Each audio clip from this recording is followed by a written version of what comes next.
Hello everyone, I'm TheFrenchMonk and welcome to my review of Battle Cry of Freedom.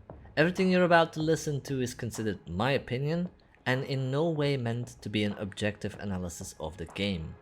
That having said, you are all entitled to your own opinion, and in case you don't agree with anything I say, then you are more than welcome to debate in the comment section down below, as long as you can keep it a civil discussion. Now, Battle Cry of Freedom is at first glance yet another in the growing list of historical first and third person musket shooter games focusing on the multiplayer role-playing community of what is definitely considered to be a niche market. Just like War of Rights, which was released at the end of 2018, it was and is inspired on the North and South mod for the Mount & Blade Warband Napoleonic Wars DLC, focusing on the American Civil War. Its approach and execution being vastly different compared to War of Rights, as the latter is considered to be more of a simulation due to its high level of historical accuracy and realism while focusing on just a specific campaign of the Civil War. Battle Cry of Freedom, just like all the other musket games, tried to do that which Mount & Blade did so well, to reenact glorious battles of a specific era of history or fantasy. In this case, specifically focusing on eras within the horse and musket period of the 17 to 1900s, where black powder weapons were commonly used on the battlefield. In this review, I'm going to go over various aspects of the game, which I'll be sure to timestamp down below to make it easier for you guys to find or look back to. Before I start, please make sure to hit that subscribe button to support the channel and hit that like button for more videos like these. That having said, let's jump into it, shall we? Now, I think it's wise for me to start off with a short introduction of the game for all of you that are not familiar with it. Battle Cry of Freedom is a first and third person multiplayer game set during the American Civil War, presenting players with the opportunity to fight as the Union or the Confederacy in this conflict. 3 months since its release, on May 15, 2022, a Napoleonic Wars mod was integrated, named Age of Napoleon, set in the year 1810, during the height of Napoleon's reign, allowing players to also play as the French Empire, Great Britain, or the more recently added faction, Prussia. There is also a World War I mod, and I was told more mods to be expected in the future. I'll go further in depth in regards to this topic later in the video. One of the first things you do when starting out Battle Cry of Freedom is the creation of your own character. You can fill in your name, and if you're part of a community that has a regiment set up for this game, then you'll be writing the tags of said community, along with your rank and your name. You can choose an accent, which makes it so that the character speaks with either a northern or a southern accent when using the in-game shouts. I really like the variation in character design. You can actually change your head, your hair color, your beard, whether you wear some sort of spectacles or not, or perhaps you're smoking a cigar or a pipe, and once you're done with that, you can even edit the companies and specific units you can play as. This ranges from changing their hats to their boots, what type of musket you want to use, the munition for it, and for the officers this goes as far as giving them certain tools, like a lantern for night battles for example, though I wouldn't recommend using it as much as you'll be painting a target on yourself. You can choose between various regiments. You have your standard line infantry regiments, and the sharpshooters, and within each of these regiments you have companies you can choose from, and there you can pick a class, be it enlisted, corporal, NCO or CO ranks, 2 regiment staff, musicians and color guards. This makes for a really broad selection and, well, nice variation when seeing all of these units on the field of battle. Aside from the typical line and light infantry, you also have artillery crews, and I must say I really love the artillery in this game. Though I'm very bad at it myself, I have seen others master the cannon very well, to the point that they are very lethal. You have a variety of options to pick from in terms of cannon. This includes field guns, howitzers and mortars. Operating such a cannon takes quite a bit of time, as it well should be. In Mount & Blade Napoleonic Wars, all you had to do was pick up ammunition, go to the end of the barrel and load it with a swipe, and then you can fire it right away. Then you'd have to push the cannon back in position and repeat. In Battle Cry of Freedom, there are quite a few mechanics to consider when playing as an artillery crew. Firstly, of course, you position your gun at a good spot. Secondly, you get the specific shot you want. There's different options of shells like case shot, solid shot or canister shot. There's also options to determine when you want the shell to explode after it has been fired. You load the projectile in the barrel, you ram it, and you'll notice a sentence saying chance of misfire is, and then a percentage. After each shot, this percentage will rise if you do not sponge the barrel after firing, risking the chance of a misfire. After having loaded your cannon, you need to prime it to make sure that it's ready to fire, and then you can fire it right away by pressing F in case enemies are really close and you have little to no time, or you can go to the back of the cannon and aim it from there. Wind is a factor in this game, so taking that into account is vital to being able to land your shot at the right place and time. I really like these added mechanics as it makes it a bit more realistic, and you'll need more than one man a cannon to swiftly reload and change targets. Good teamwork is definitely encouraged in this game if you want to deal good damage to the opposing team. Now I believe you can definitely develop some sort of narrative in a multiplayer, albeit competitive or not, game, and you can do this by establishing the setting and the world and of course its characters. As with Battlecry Freedom, you're able to make, edit, create your own character. It falls more heavily on creating the appropriate setting. In this case, the developers wanted to go for a historical time period, meaning you have to make sure that it's believable for the players that they are fighting during the American Civil War and on American battlefields, right? Now, I'm a sucker for visuals. I've been present in the early tests for Holdfast Nations at War, and when I asked the developers of Anvil Game Studio to show us the weather system they had built in, for example, I was absolutely thrilled and just excited seeing the sky change to this greyish white color, seeing snow fall down on the ground and gradually the green field changing to puddles of snow and eventually being completely covered. That in combination with the maps, which for that game, focusing on the Napoleonic Wars, made me feel like I was in Russia or somewhere on the Eastern Front during that dreadful winter where the Grande Armée of Napoleon was fighting a losing battle. Keeping that in mind, a game, in essence, is providing us, the players, with a window to another world, whether it is a fantasy world or we are dealing with a game that is trying to recreate something that's already happened, that's part of our history. While playing a game, we get a broader understanding of the world we're in, its setting. With Battlecry Freedom, I'm in awe when it comes to the maps that have been created. These can vary in scale and support smaller skirmish-like battles, or mass-scale battles with up to 500 players or more. Now I'm not sure, not being an expert on the American Civil War, if some of these maps are historically correct, meaning if they did try to make maps based on actual existing areas, and if they succeeded in doing so. I don't really know much about that, but I have a good enough experience and know from having seen the occasional documentary or movie in regards to the Civil War that they get really close to the real thing. It feels and looks as if I've gone back in time to the 19th century and I'm actually in Central America, fighting for either the Confederacy or the Union. The variety of maps is also great, pushing the line officers to come up with creative solutions or tactics to outmaneuver their opponent. In terms of sieges, you don't really have your typical castle sieges like you have in the Napoleonic Wars, as in America there are more like these wooden fort structures or trench battles, but they too are very impressive. One of the first actual siege maps I played on this game, by the way, was the Alamo, which I had a lot of fun with. Visually the maps look really good, obviously not as good as War of Rights, but that is not where the focus lies with this game. Battlecry Freedom features a dynamic weather, season and time of day system. This means that time will progress and day will turn to night and back to day. The nights are, as they have mentioned in previous developer blogs, realistically dark. Each map also has its own settings for temperature, humidity, gravity, season, date, wind, weather, sounds, and so on. Many of these settings are adjustable via the admin panel and using server commands.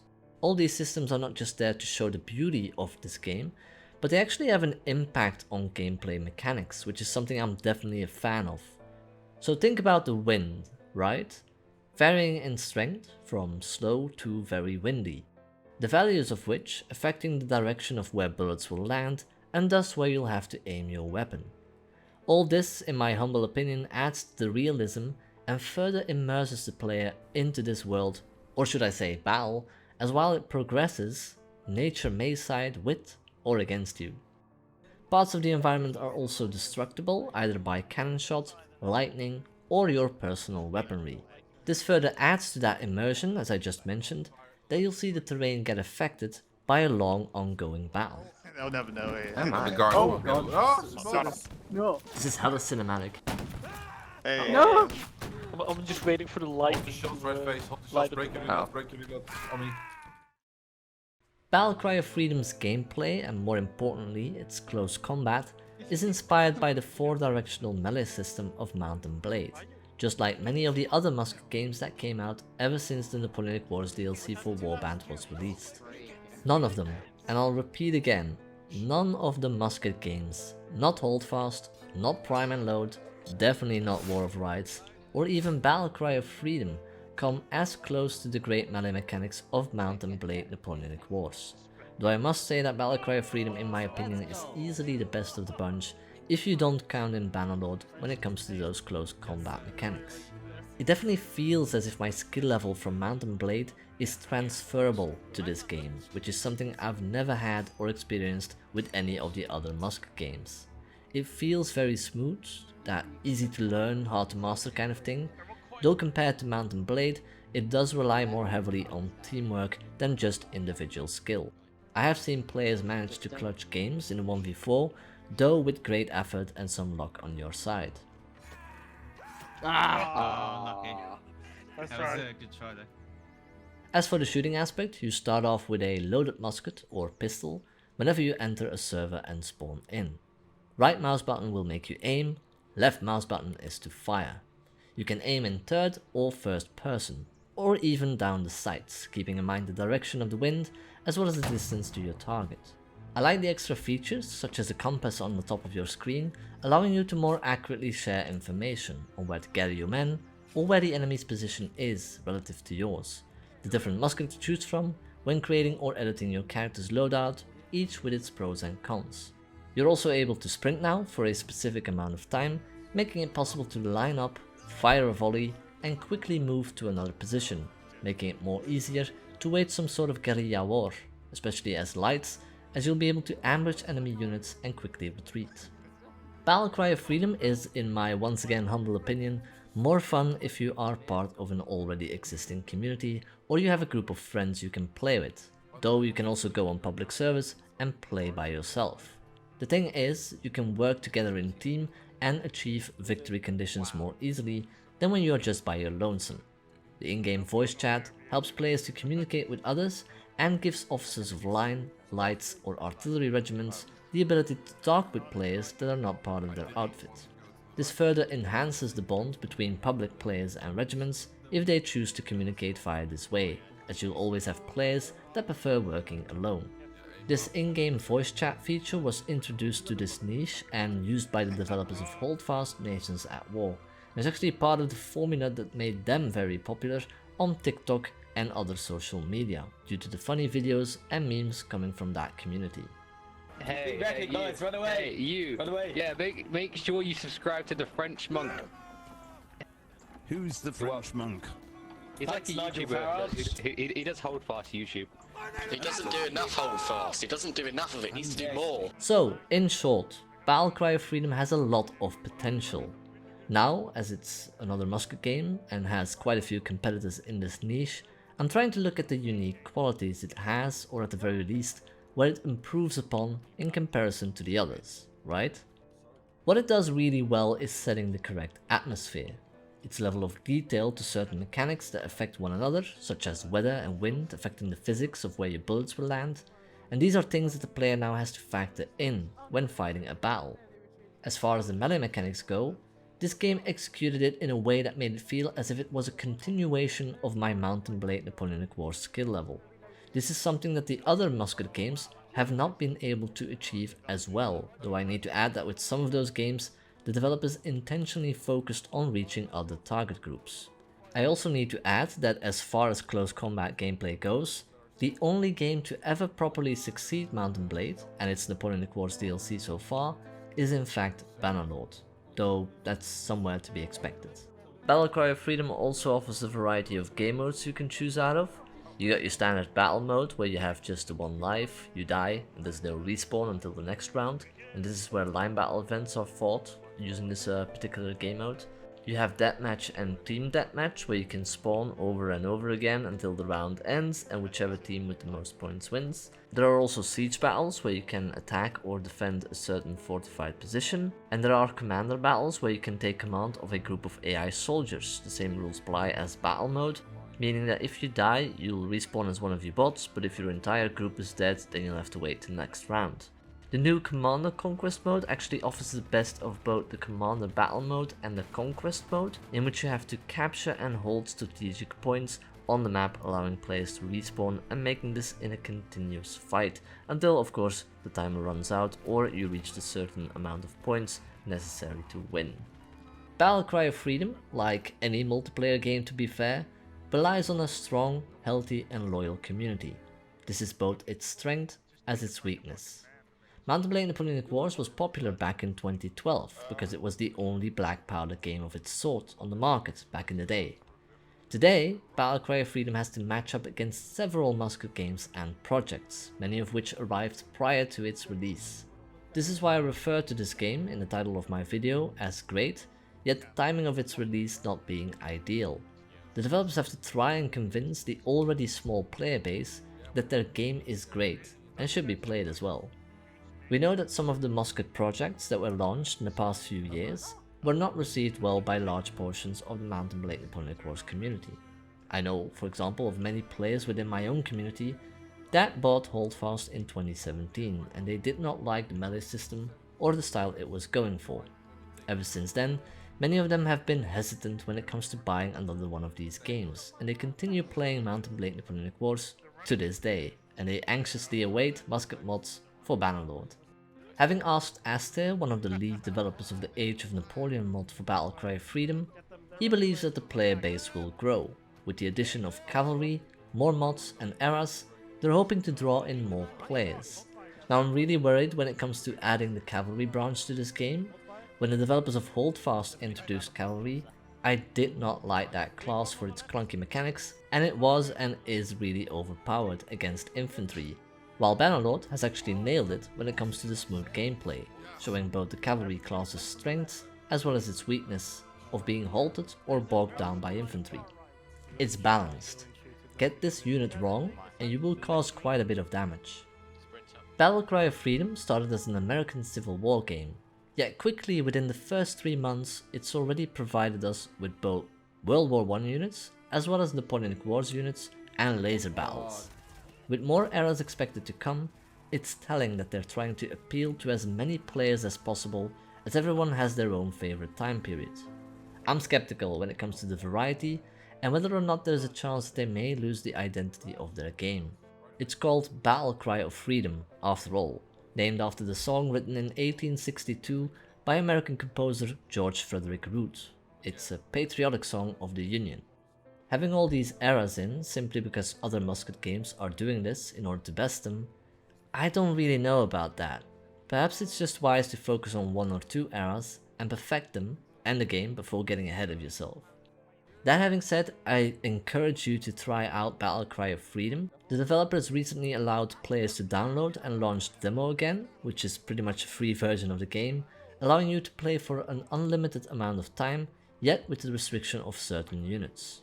So if you'd like to try out this game yourself, you'll be able to find a link to the Steam page in the video description down below. I highly recommend you to check it out. You're able to play on any server, in and with regiments, even with this demo. It is a great game, lots of fun to play with friends, and it has a lot of potential. If I have to give it a score for what it is now, I'll give it a 4 muskets out of 5.